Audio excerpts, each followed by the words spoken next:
আমরা বিয়ের জন্য সংসারী মেয়ে খুঁজে আনি, কিন্তু তাদেরকে সংসার দেই না।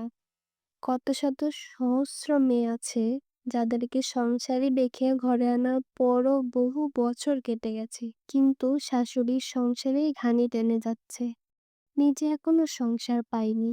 এখন অনেকেই বলবে, শাশুড়ির সংসার কি সংসার হয় না? না, সংসার না।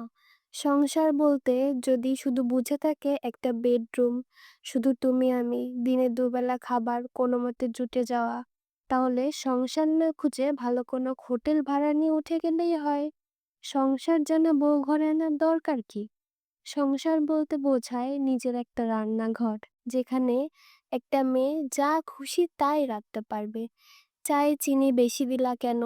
তরকারিতে তেল বেশি হলো কেন? ২ বেলা নাস্তা বানাতে হবে কেন? এত বারবার রান্না করতে হবে কেন?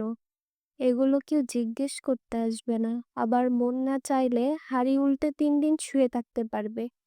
কিন্তু রান্না করব না, তাও কেউ কিছু বলবে না। সংসার বলতে নিজের ছোট্ট একটা ফ্রিজ, যেখানে খাবারের পাশাপাশি নিজের শখের একটা আইসক্রিম থাকবে, ২ টা চকলেট থাকবে, আবার মুখে দেওয়ার জন্য ২ টুকরো শসা থাকবে। কেউ এসব নিয়ে খোঁচাতে আসবে না। সংসার বলতে নিজের একটা টিভি, যেখানে ভাত খেতে খেতে গোপাল ভাঁড় দেখবে, কেউ নিষেধ করবে না। সংসার মানে নিজের মতো করে চলতে পারে নিজের ঘরে।